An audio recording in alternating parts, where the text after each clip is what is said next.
Wait. May sasagutin lang akong tanong. Sobrang hirap ba talaga ng annulment?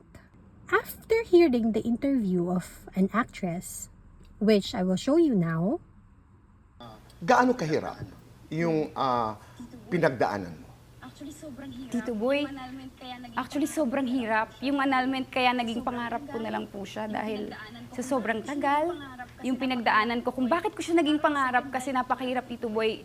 Parang second life ko na to, Tito Boy.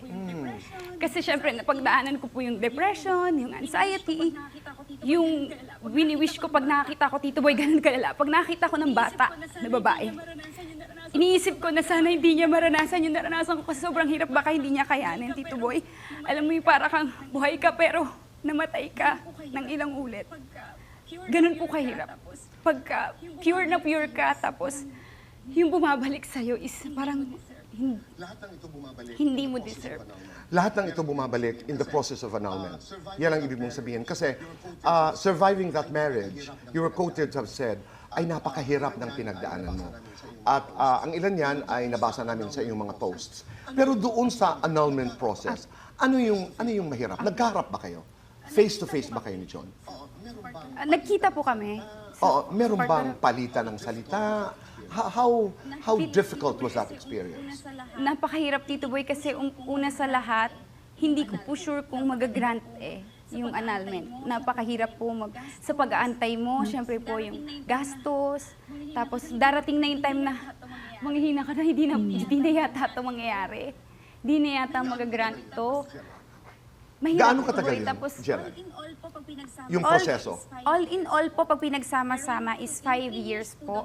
Pero yung 3 years po doon, inilipat ko sa ibang lugar, sa probinsya. Kaya naging 3 years na lang. Okay. Pero yung 2 years po, dito sa Q. nung sinabi niya na parang second life na niya to dahil sa annulment, ramdam ko ang bigat ng pinagdaanan niya sa annulment process niya.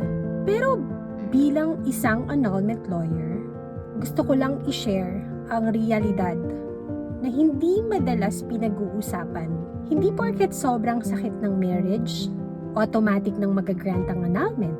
Sa mata ng batas, hindi lang tinitingnan ng court kung gaano kasakit ang naging experience mo after the marriage. Ang tanong ay kung may legal ground ba, kagaya ng psychological incapacity, at present na ba yun bago pa kayo ikasal? Hindi after ng kasal. At yun ang naging dahilan upang hindi niya magampanan ang mga obligasyon niya under the marriage. Kaya maraming nafo-frustrate kung bakit matagal ang proseso o mahirap ang proseso. Hindi dahil walang pinagdaanan ng petitioner, kundi mataas ang standard ng batas. Hindi sapat ang trauma, failed marriage, or infidelity. Kailangan pa rin mapatunayan ang ground based on evidence and testimony. Totoo rin ang sinasabi niya tungkol sa waiting game. Habang iniintay mo ang proseso at ang desisyon, hindi lang oras o pera ang nakukonsume. Minsan, pati pag-asa. Kaya bilang abogado who specialize in annulment, lagi kong sinasabi sa mga gustong magpa-annul, huwag kayong magbase sa experience ng ibang tao. Every marriage is different. Every case is different. At bawat kaso ay dinidecide based on specific facts and evidence presented. If you're thinking of filing an annulment or declaration of nullity of marriage, don't start by asking magkano ang magagastos. Start by asking, may legal ground ba ako to start with? Because that's where the entire process begins. If you like this content, follow us or DM us if you want more clarification on your situation.